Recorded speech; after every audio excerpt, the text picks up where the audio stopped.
cutting my teeth on that definitely set my mindset up to have an attention to detail that still needs to apply at the big level. Just because there's commas and zeros doesn't mean that every little line item doesn't have a big amount of risk attributable to it. You are listening to the Property Developer Podcast, your home for tips, ideas and inspiration to help take your developing to the next level. Now here's your host, Justin Getty. Hello and welcome to episode 72 of the show. Thanks for joining me. I trust you are well. I'm doing fine, although as I record this, Melbourne has started its second lockdown, although this one is a stage 4 lockdown to prevent the spread of COVID-19. And that means many businesses are closed and movement is severely restricted. We've even got a curfew in Melbourne from 8 p.m. till 5 a.m. So the kids are home from school and we don't get to go out that much. This certainly has been a strange year, and I hope you are managing to negotiate it as best you can. Fortunately, it looks like the residential construction sector will still be able to operate, although at much lower levels, which means work should continue on my site, but perhaps at a slower rate. I'm still waiting to find out exactly what it means from the builder. Otherwise, we had been making reasonable progress on site with earthworks underway to prepare the levels for the drains and foundations. I posted a video update on Facebook and Insta if you want to check out how things are progressing. We have been having some issues with wet soil due to winter weather, and that has slowed things down a little, but we will work through that. Not much to report on my other project as we continue to work through the construction documentation. Don't forget that if you are interested in learning how to develop, we have the mentoring program that is available to guide you through the development process and help you develop safely and profitably. Email me, justin@propertydeveloperpodcast.com, if you want to find out more. And thanks to the people that have sent me some amazing emails over the past few weeks thanking me for producing the show. I'm very grateful for your support and I really appreciate you taking the time to let me know. And thank you for listening in. Without you, there would be no point to the podcast. But we've still got so much ground to cover with the show, so keep listening as we learn the lessons from people across the industry. Okay, on to today's guest, James Paver from Avenor. Avenor is an Australian property development, investment and services firm with expertise in the initiation and delivery of commercial, residential and major mixed-use projects across the country. James and his team have worked on a range of deals, large and small, so he brings insight into what makes a successful project, along with the lessons learned from getting projects started and completed. In this conversation, we cover the importance of community engagement, what to do when things don't go to plan, and what large and small projects have in common. Keep an ear out for what James thinks smaller projects can learn from larger ones. I think you will enjoy this conversation, and I started off by asking James what food he would eat until he was sick, and it's one of my favourites too. Burritos, and I do. Yeah, love it. Any particular kind of burrito? Gets me every time. You got a go-to burrito? You know what? I actually like making my own. I've just get everything from Woolies or Coles and whip it together, and then end up going back to the stove and loading up a couple more. Yeah, and where did that taste come from? I don't know, actually. As a kid, I suppose, when we used to do it at home, and then you'd make one too many for yourself, and then two too many for yourself, and then keep going back.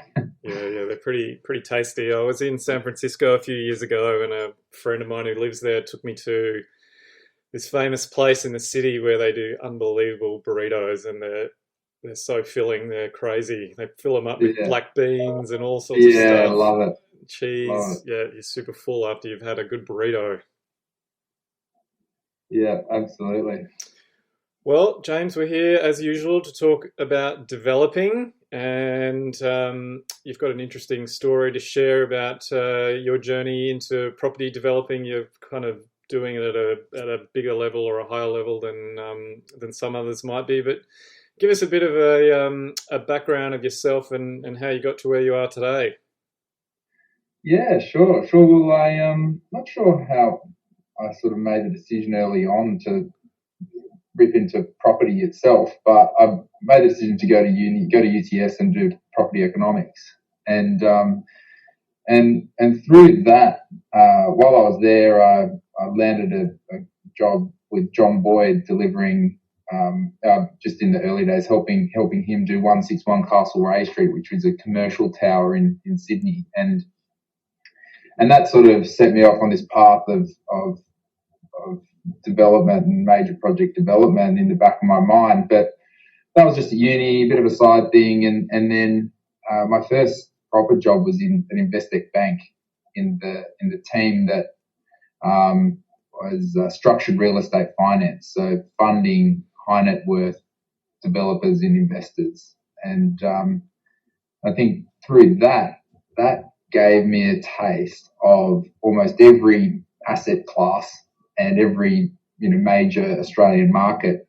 And through that, I got a taste of what it's like to be out there investing and developing as a private individual. And I think through that really kicked me off in the right direction and gave me a taste of where I wanted to head. And sorry to interrupt you, but what was it about that sort of got you excited? What was the part of the deals or the analysis or that got your blood going?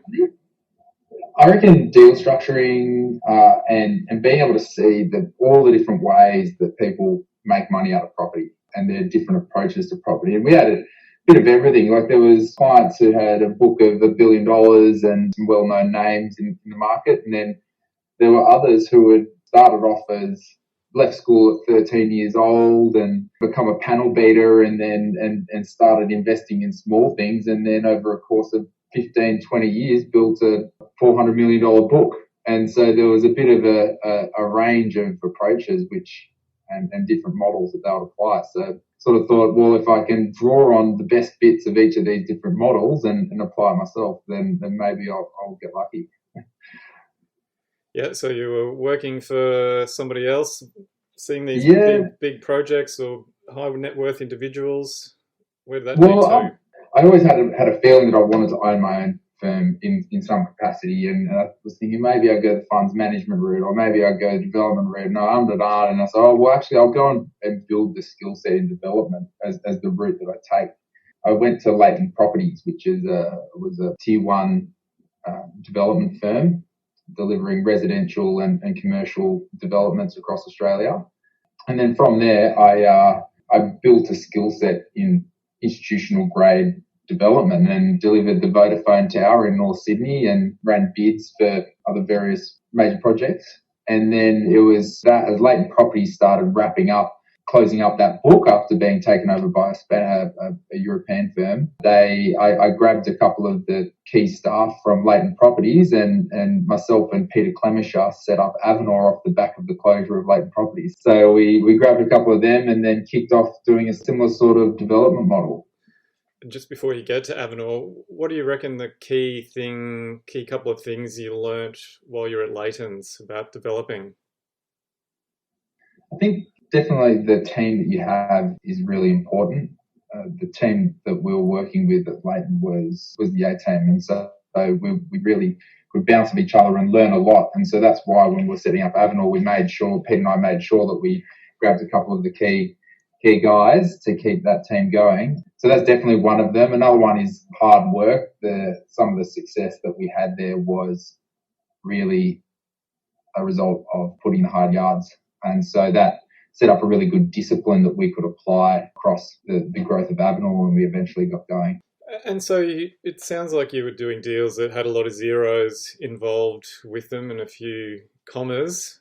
Are the bigger deals, and you might not have that much exposure to the smaller ones, but is there any difference to those sort of really big deals versus maybe putting together a lower end type arrangement or structure? You know what? The principles are still the same, and I definitely have had exposure of the smaller stuff, and even these days we do still operate in some of that smaller space, and the way that we, and I suppose I'll get to that in a bit, but and when I was with Investec, there still were the smaller transactions, there still were the smaller developments, it wasn't all the big stuff, and that's where a lot of the book was. So cutting my teeth on that definitely set my mindset up to have an attention to detail that still needs to apply at the big level.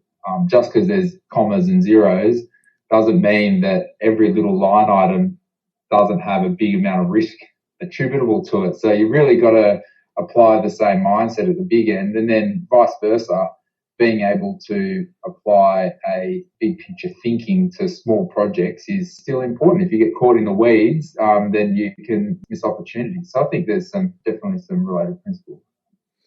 Okay, and then so on to Avenor, which is the firm that you set up. Give us a bit of a flavour about what that does, or how you got started and what you focus on.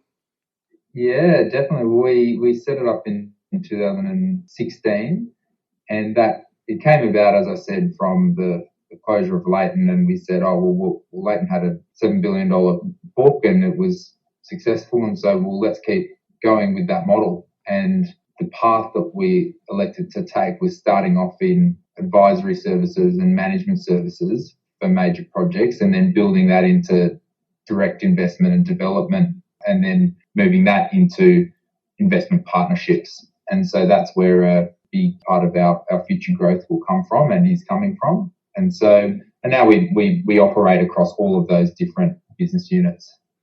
Well, can you give me a bit of a nuts and bolts kind of description about what each of those sections actually does day to day on the ground?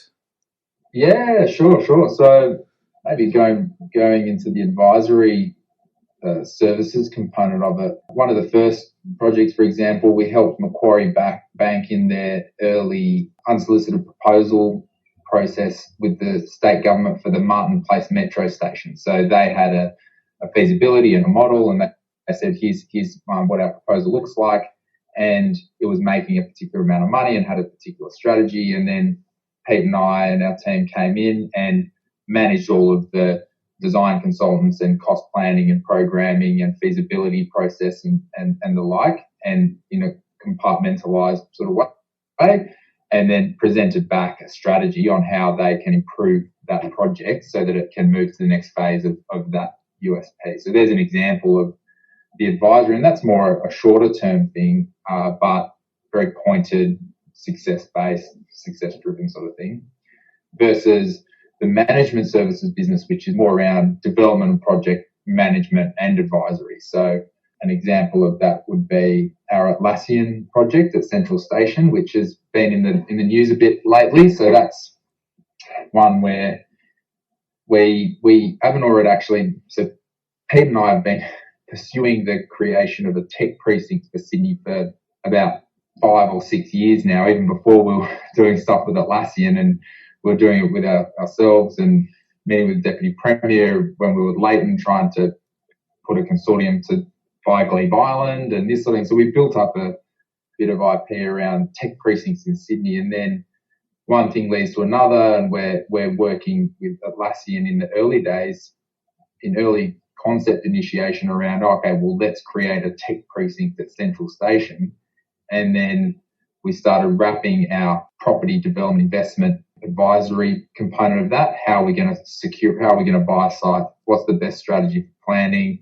What's the best strategy for approaching the state government and transacting with various parties, into the management component of it, managing the design, managing the onboarding of a builder, managing planning and feasibilities and the like. And so it's a full development suite of services with structured consultant fee arrangements across different milestones, and then all on behalf of a third-party client. Very good. And so that's an example. And then up in Queensland, we were the development and project manager for Australian Unity. So they had a $1 billion hospital precinct called Hurston Quarter. So we assisted them with the securing and initiation of that project, and then onboarding of a builder, and then the project management of the delivery of that asset. So that's an example of the management process.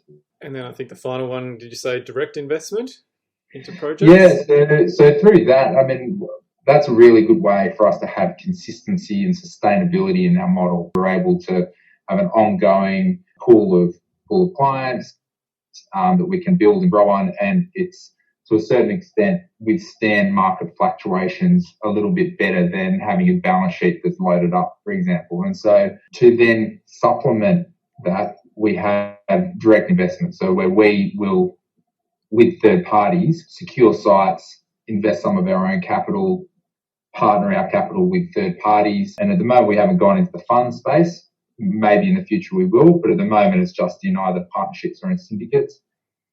And then we'll manage a project on behalf of those third parties. So in North Sydney, we have a residential tower site on Walker Street. So, and our partner in that is Oxley Holdings out of Singapore, and we operating and delivering that entire project. And Oxley has a relatively passive role in that. And then we're managing through the planning process at the moment. And that's an example of one of those partnership arrangements. Yeah, so I think that North Sydney project has been an interesting one for you. Can you give us a bit of an idea of what it looks like, what you're planning or trying to get across the line there?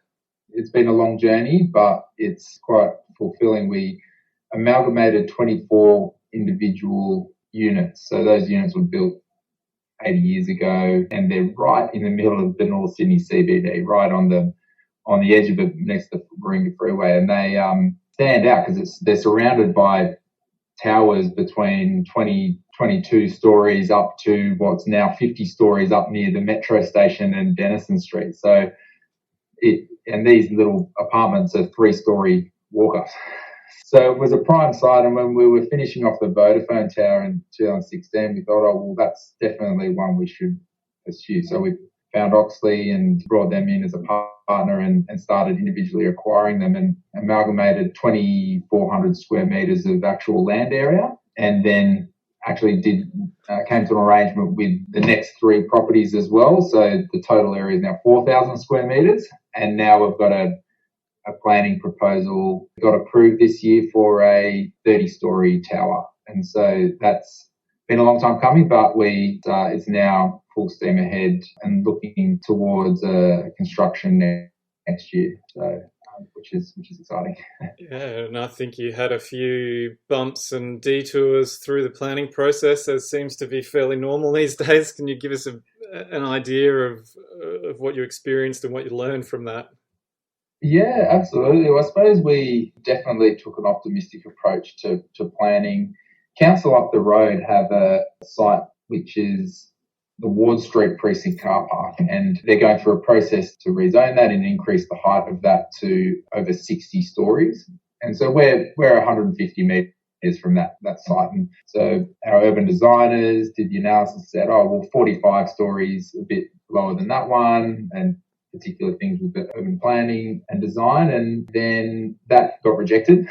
So we went back to the drawing board and started engaging much more with the community. So, and then our approach was much more focused on ground up. So what is really important to the local community, there's a strong village feel and a village character of North Sydney, even though it's in the middle of one of Australia's biggest commercial centres and CBDs. So striking the right balance of what the state government wants in terms of creating homes near jobs and infrastructure, and there's a new metro station going in around the corner, and striking the balance of having that density but maintaining and prioritising what the community feedback is. So the next time round we did a much better job at striking that balance, and then as a result we've now got a 30-story tower approved that actually caters to all of those stakeholders.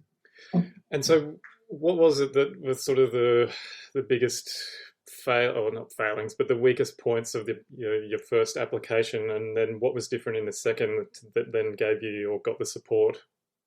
I suppose a lot of the feedback that we received before producing the first one was that the future of North Sydney it's a CBD, and there's a lot of development of commercial buildings going in there, and we didn't place enough emphasis on view sharing. And at the time, we didn't actually have an arrangement with the adjoining owners. And so we didn't have such a large site to work with. So we had a taller building that blocked more views.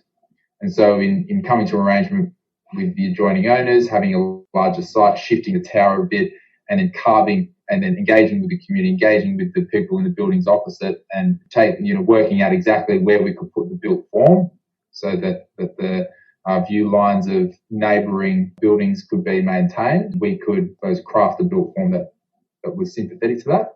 That was one part of it. And then the other part of it was getting a bit of better understanding of council's priority of what they call special areas. There's a park just to the south of our site, which is not the best open space. It's next to the freeway. It's not the best open space, but nonetheless, it's a protected space. And so we put in height controls that made sure that small green area was not to be overshadowed in winter and throughout the year.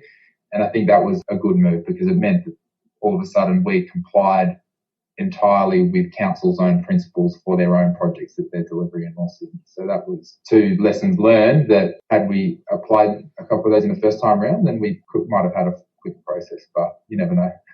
Yeah.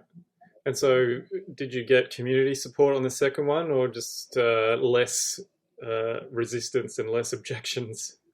It's a tough one. We definitely have support of a lot of people. Unfortunately, when people are supportive, they're more often than not less vocal than the people who aren't. But the first one was met with a lot of objection. This next time round, there's been a greater level of support.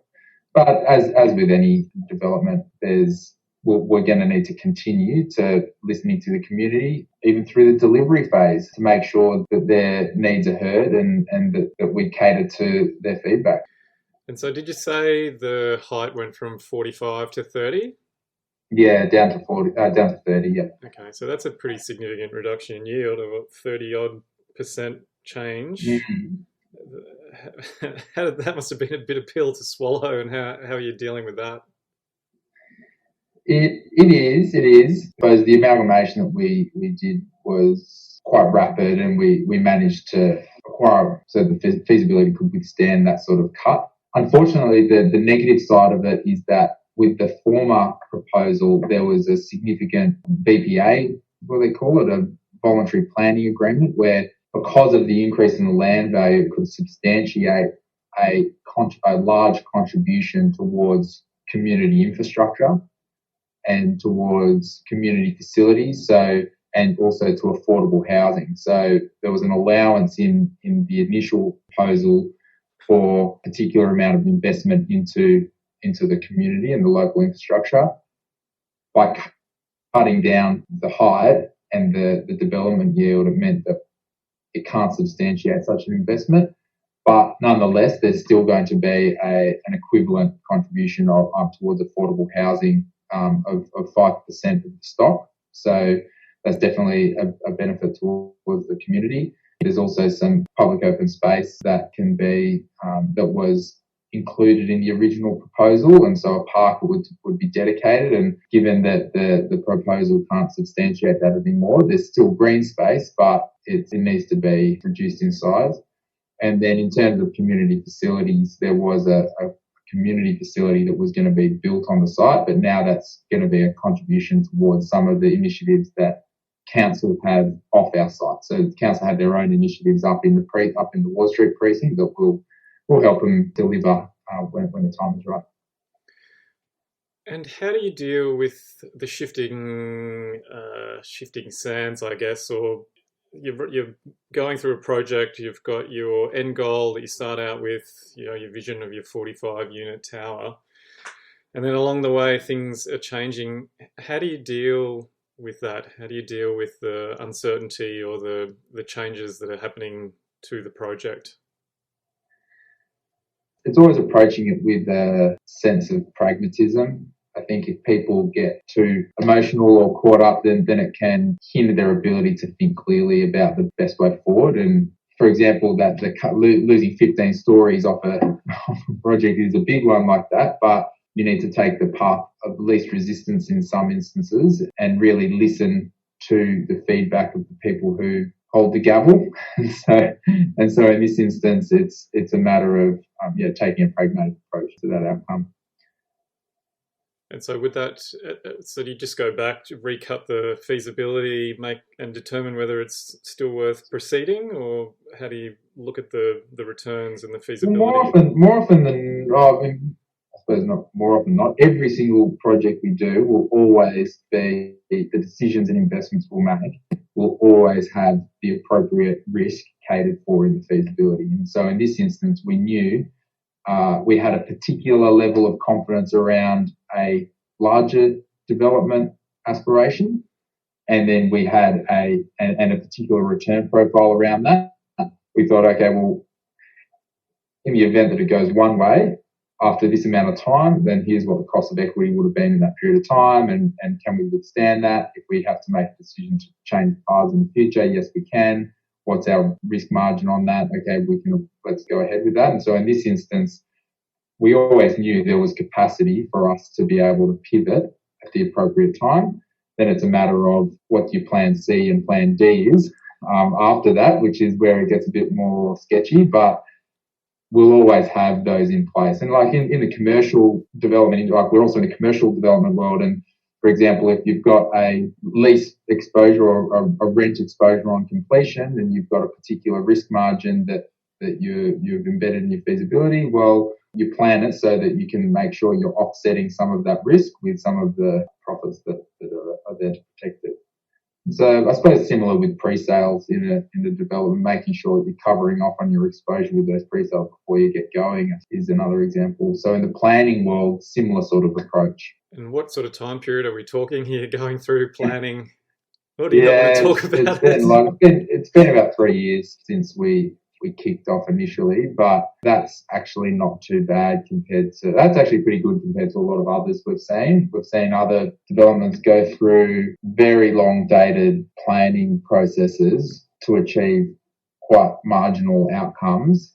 Thankfully, I suppose the thing that substantiates that time is the nature of the development aspiration and what we're actually trying to achieve. We're trying to create more than just throw up a building. We're actually trying to create a new piece of North Sydney skyline, get that public realm right, get the community integration right, and make sure you're integrating with the broader fabric of North Sydney, which you need to make sure you get right, because it's going to be right there on the Ring Freeway in all the skyline photos for a long time. So you want to make sure you get it right. Planning in Melbourne is not getting any easier. What's your view on why it's difficult to get a planning approval? You can give from your Sydney experience. I suppose it does. The pendulum does swing a little bit. And I think there's a bit of a swing back towards the need for economic growth, and with that comes a bit more weight behind planning progression. And I suppose that's the optimist in me speaking. And so I suppose one of the things that we always prioritise is listening to what the real, true, on-the-ground issues are of the people who are objecting to planning. So whether it's council or state or whatever it may be, more often than not, there will be some form of solution to what the problem, what their issue is. And so sometimes you have to think pretty laterally around what the problem, what the solution is. But that's definitely, there's a lot of developers out there that just do not listen. And I think that creates a problem across the industry, and then people are just assuming that there won't be a level of engagement to move things forward. And then I suppose there's a certain element of risk around, like Sydney definitely has a bit of a not in my backyard sort of approach to development, I suppose. For example, North Sydney, there's a real balance trying to be struck between residential and commercial development. And so in the North Sydney CBD, there is a real weight of support towards commercial development and a real weight of objection to residential development. And so similar to, I suppose, the markets themselves and different development sectors, if you strike the right chord with council or whatever it is around what they're trying to achieve in particular areas within their council area, and then selling it into the demand that they're actually, whatever field they're actually demanding for, I think that's definitely a way to unlock that. Can you give us your view on where you see development going in Sydney over the next 1 to 5 years? I mean, at the moment, the market's a bit softer, I think it's fair to say. And I know there's a lot of different sectors and a lot of different markets, but if you've got a kind of macro view about Sydney, I guess, can you share that with us? I suppose it's a bit hard to crystal ball at the moment given COVID-19 and the like, but we're relatively, thankfully at the moment, we're not too debt heavy. So we're in quite a good position to come out the other side of COVID, postured to start pursuing sites and unlocking a couple of projects. And we don't anticipate that being over the next 12 months. We see it maybe being to the end of that 12-month period. And I think that's where our house view would see more opportunity coming to the fore. We're definitely just going to need to watch the debt markets and how they respond off the back of all of the repayment holidays that people have had. And so how that we haven't actually been able to see the true impact of COVID on a lot of the debt markets at the moment, I don't think. I think that'll be quite telling in what the next step for the residential market will be. And I think once we get a bit of a feel for that, that's when we'll be able to start gauging the trajectory of the development market, that's for sure. What about over the more medium term? I mean, obviously, as a developer, I'm optimistic for the for the growth of the market. We're definitely keen to posture ourselves for over the 2 to 3 year period. And for Sydney particularly, there's still definitely a issue at hand of undersupply. When we actually think about the fundamentals that have driven such an unaffordability problem in Sydney, it's driven by your supply and demand curve, and years and years the supply just hasn't been there. I think I saw a stat that Sydney was meant to have a delivery of 36,000 dwellings per year for a period over the last 10 years, and it hadn't been delivered at all until last year or something, and then which means that there was pent up undersupply, and now we're entering a period where that is going to go through a period of absolute undersupply. There is nothing but no new projects coming. And so off the back of that, there's a natural shift in the supply demand curve. And I think once people start getting back into into the groove of post-COVID economic growth, the demand side will start growing again. We'll see how we go with the banks, but I think at that point in time, there's going to be a real opportunity. I think the demand is going to definitely pick up again, especially when they start opening up the borders. And I suppose that's one of the things that it always is usually one of the drivers of Sydney's resi market is whether or not the government is turning the tap on for population growth. And so once the tap gets turned back on and supplemented by the big undersupply, then we'll definitely see some development opportunities cropping up, that's for sure. Yeah, you kind of think that there will be another growth phase after we move through this for those reasons that you've just said. Undersupply, pent-up demand, immigration will kick off once again, and then you just think the market will start to grow into another growth cycle.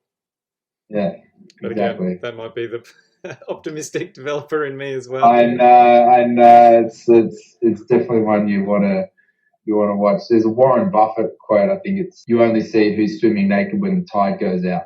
And I think that's been a bit the case recently, where there's a lot of people who have been caught out through this, and so having not jumping back in too early is going to be important. If people start just jumping back in and going for whatever, that thinking they're picking the start, a 12-month difference in missing that start time can be make or break. So I think getting that time right is going to be fundamentally important. Yeah, I think over the medium to longer term, Australia's outlook is pretty good. We're a growth country, and we need to keep bringing people in, and we need to keep growing to keep the economy chugging along. So all those people are going to need somewhere to live. Yeah, definitely. That's my view, and I'm sticking to it. Yeah, that's it. So James, tell us, you've obviously been through a few challenges with the project, and no doubt some of the other projects have had times where they've waxed and waned. What have you learnt about yourself along the way? Persistence is something that we've needed to rely on, I suppose, in some of these projects. In Walker Street and in a few of the others, there's a lot of stakeholders involved. Being able to continue to apply the right amount of energy over a long period of time is definitely something that has come out across this time. Another thing I've learned is that having the right team around you is really important, whether it be internally, the guys that I've brought, the team that I've brought on, or externally, the right consultants or your builder. Really getting the right individuals is critical. And that, I suppose what I've learned about myself is that I definitely perform really well when that team is firing around me. It's definitely a good feeling. And what about something that surprised you in the last couple of years? Definitely the size of the project we've managed to pull together in a short period of time. We wouldn't have anticipated being on a landmark commercial tower and a landmark resi tower in the space of a couple of years. But I suppose we'll always aspire to do that. But we're surprised we're on that trajectory so soon. And I wanted to ask about the name of the business, Avenor. Is there something special around that? Yeah, well, it's a loose derivative of the Latin to hunt or to pursue, actually. Pete, my business partner, and one of his key skills is finding new sites and finding new projects, and together us being able to convert them and bring them in. And so when we were first kicking off, we actually had this deal. This Chinese investor was coming out. And we were meeting with him on the Saturday, and we thought, we don't have any business cards. We don't even have a name. So we thought we quickly whipped it up and printed out some business cards and went to the meeting with some branding and off we went. And I suppose it stuck. So that's how we landed it. And what do you reckon is the most difficult business decision that you've had to make in your business or in business? Well, you know what? I think the funny thing is the hardest one was to start. Actually, I reckon, even though I always knew it would come, the time would come, and that I wanted to do it. Actually, then saying, "Yep, let's go and commit and take that risk." And then after that, every day is a challenge, but it's fulfilling, and a lot of the decisions that you have to make day to day are part of a bigger picture. So it's a bit easier. And what about the best piece of advice is that you've ever been given? Well, I suppose it's related to that, actually. When I was at Leighton Properties, and I was trying to make the decision about whether or not to kick off. And I was chatting with this guy who was 20 years my senior. And he says, and I was saying, should I do it? Should I start? Whatever. And he says, if you're going to do it, just do it now. If it's going to happen, if you're thinking that in the back of your head, then rip into it now and start making the mistakes and start getting into it, because there won't be any difference between you doing it now or you're doing it in 10 or 20 or 30 years. So may as well rip in. And then I took that quite literally. And I think in the weeks following, started ripping into it. And so how do you describe yourself now? Are you a developer, a financier? No, well, I wouldn't say we're a financier. We're a development firm, and so development firm that provides advisory and management services and partners on development and investment on an opportunistic basis. Yeah. And then tell me, what's your top tip for developers out there who might be looking to take their business to the next level? Well, I suppose it depends from what level to what level, but I think it would be starting and perfection are rarely simultaneous. I think it's a long journey to get it going, and having an appreciation for that pathway and then working over a long period of time to reach that is the way to go. That's for sure. And if you could go back and just change one thing about what's happened since you started your new business, what do you reckon it would be? Oh, that's a tough one. I think I'd say be patient. I don't know if I'd change too much, but I think I'd I'd tell myself that it will come, you'll get there, keep on persisting. Is that because you just had unrealistic expectations about how quickly things would come together? I just can't do it fast enough. That's all I. we definitely have a big vision. So I probably need to tell myself that still even today. I would say it to myself, but I don't know if I would take that advice. So I'm definitely keen to keep pushing forward at a rate of knots. That's for sure. Well, it's absolutely true that things just do not happen fast enough in property developing. Yeah, you certainly don't feel alone there. I feel like that quite often myself. James, where can people find out more about you or about Avenor if they're interested? Well, our website, avenor.com.au, is definitely a good place to jump to. Otherwise, on our LinkedIn's, our LinkedIn page and my personal one is a good place to start and can reach out, and happy for a chat, and would welcome it. So yeah. And so Avenor is Avenor? Yeah, that's the one. All right. Well, people can go to avenor.com.au. Yep, that's the one. To find out more. And James, thanks so much for being on the Property Developer Podcast. Are there any final comments you had before we bid you farewell?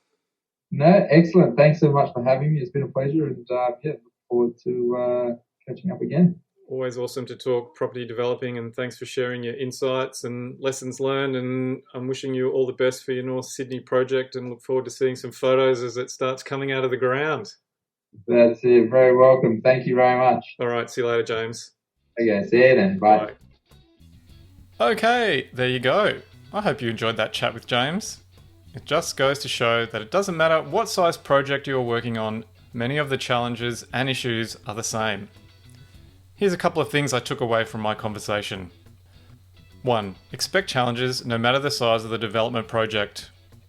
It seems that it doesn't matter what size project you work on, whether it is a 45-storey tower or a 4-unit townhouse development, you can expect to face challenges getting a planning permit. Many issues seem to be universal, like dealing with mercurial councils, local objectors, and the shifting sands of property markets. 2. Identify and manage your risk. One comment that James made is that it doesn't matter whether it is a large or small project, there are going to be risks that you need to identify and be ready to manage. So are you taking steps to identify the risks in your project and considering how you might deal with them? Okay, if you enjoyed that chat with James, then you might want to go back and take a listen to episode 45, where I speak with my old mentor, Troy Harris, and discuss how he went from being a toy shop owner to a property developer. Troy had this to say about what things are like when markets are running hot. It's funny, a lot of people will say when the market's hot, oh, gee, must be a great time to be a developer. It's actually the opposite, because while the prices might be moving up on what you're selling, they're moving up extraordinarily on what you're buying. There's a lot of great ideas in that conversation, so be sure to have a listen to episode 45. Okay, don't forget, if you are interested in learning how to develop property, then email me about the property developing mentoring program that is available to help you get started. There's nothing like a guiding hand to show you the best way when you're starting out. So email Justin at propertydeveloperpodcast.com and I will send you some further information. You can also catch me on Insta and Facebook for all my latest project pics and videos, industry news, and other fun things. And don't forget, you can also post a comment on iTunes if you are enjoying the show. And of course, all the past episodes of the show can be found at www.propertydeveloperpodcast.com. So until next time, may you embrace the challenges that come with your projects.